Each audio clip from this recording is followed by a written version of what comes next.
Hi, this is Agnes and you're watching ALS TV Eskwela. On today's topic, let us learn Learning Strand 3, Mathematical and Problem Solving. Learning Activity Sheet title, Sets and Subsets. School Learning Level, Junior High School. With the learning competency, define set and other related terms. Find the subsets of a given set. And now, let us learn some symbols that we are going to use in learning sets and subsets. Capital letter U stands for Universal Set. Capital letter E stands for Element. 0 with a cancel or braces stands for Null Set. Null set or set with no elements. C with dash stands for subset. Capital letter C without dash is called proper subset. 2 raised to the power of n, where n is the number of elements, stands for the total numbers of subset. The objectives of this lesson is that learners can define universal set, subset, and proper subset, can illustrate subset and universal set using Venn diagram, and list all the possible subsets of a given set. Learners, are you ready? Please get your modules and learning activity sheets so that you can follow. Set is a group of well-defined definite objects called elements.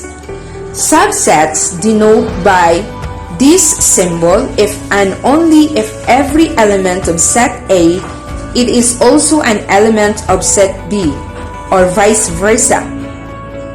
An empty set is always a subset of every set, while proper subset denote by C without dash under, if and only if every element of set A is also an element of set B, contains at least one element that is not in A. Here is a given problem. There is a set of people enters in the residence of Mrs. Cruz. When they asked what are they here for, they told Mrs. Cruz that they were the victims of floods and they need shelter and food.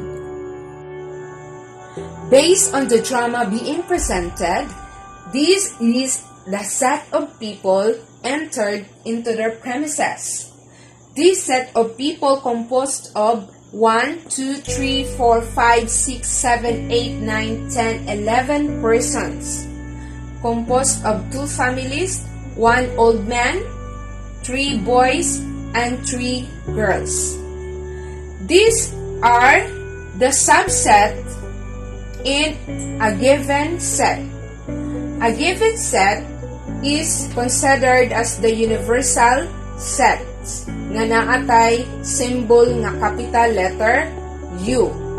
U stands for universal set. Okay. The set A is composed of the first family 1, 2, 3, 4, 5, and 6. Set B composed of the second family 6, 7, 8, 9, 10, and 11. Set C is the old man here, 6. Set D are the 3 boys, 3, 4, and 5. And set A are the 3 girls, 8, 9, and 10. So considering that this is the universal set using the Venn diagram, U here is the universal set, ang pinakananay, which is the 1, 2, 3, 4, 5, 6, 7, 8, 9, 10, and 11. So ilalagay na natin yung mga subset inside the universal set. Ilang set meron tayo? A, B, C, D, and E. So we have 5 sets here. Letter A, subset B, subset C, subset D, and subset E. Okay, in set E, A, we have 1, 2, 3, 4, 5, 6. Saan natin sila ilalagay? Under sa set E. 1, 2, 3, 4, 5, and the 6 here isulat nato in the intersection. Nganuman, kay naa siya sa tunga sa duha ka family. Next, si letter D composed of the 3 boys, 3, 4, and 5. Asa na to siya isulat? Under siya sa set A, kay anak siya ni set A, mga lalaki, 3, 4, and 5. Si set E, asa na to siya butang? Diha siya sa sulod ni set B, kay anak siya ni family B. So si 8, 9, 10, sulod siya ni B. Okay, why na si 6 diri sa intersection sa A o sa B? Kay common siya ni A, common po siya ni B.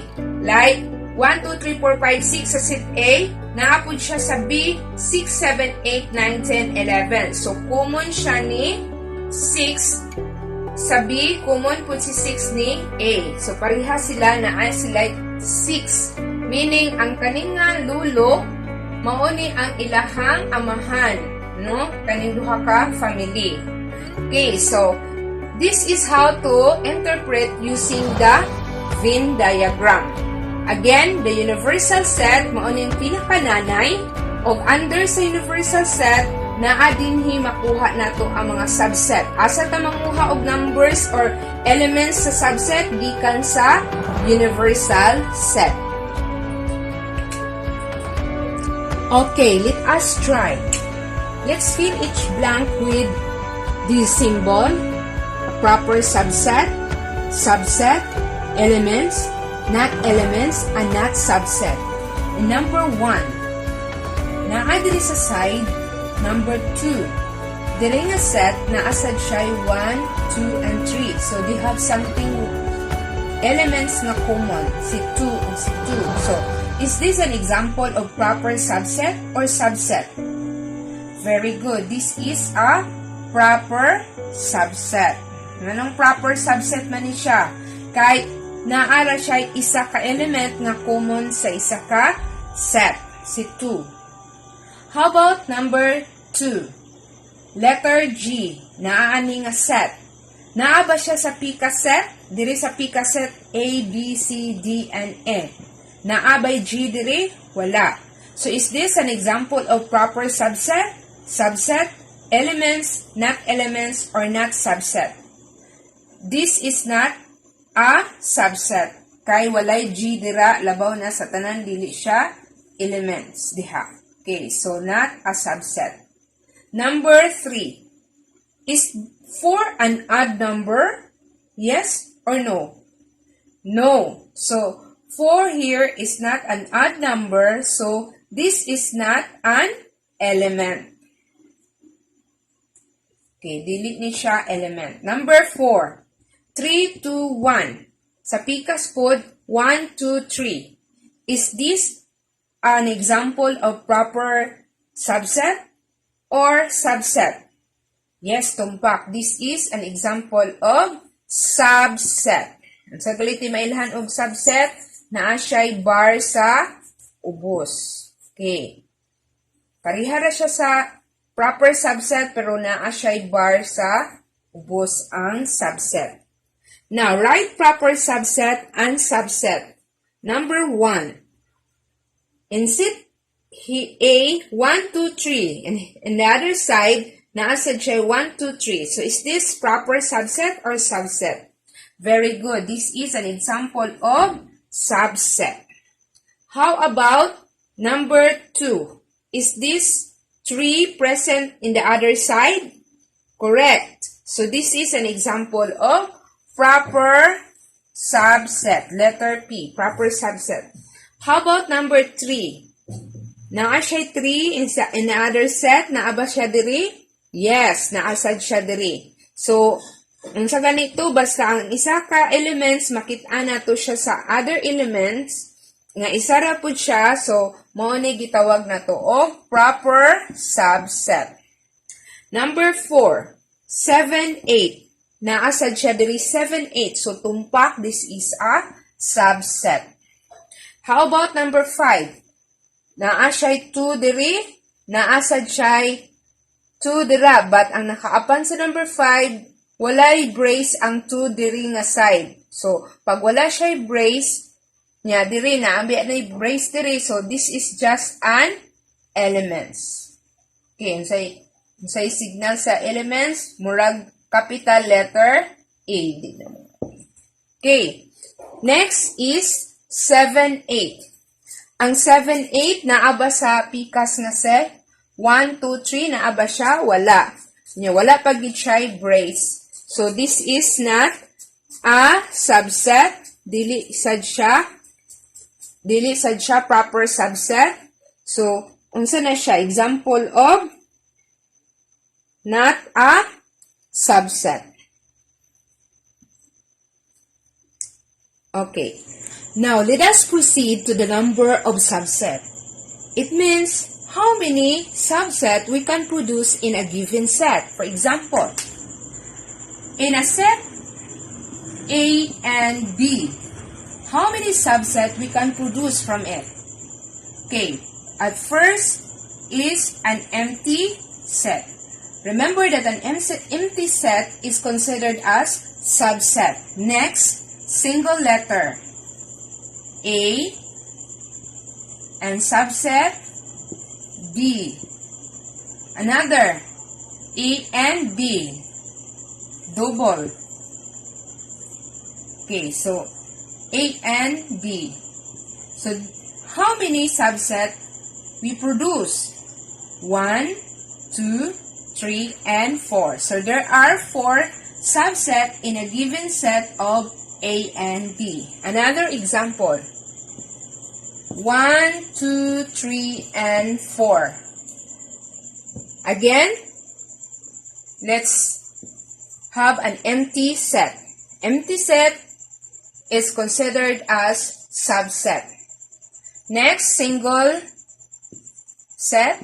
1, 2, 3, and 4. Double.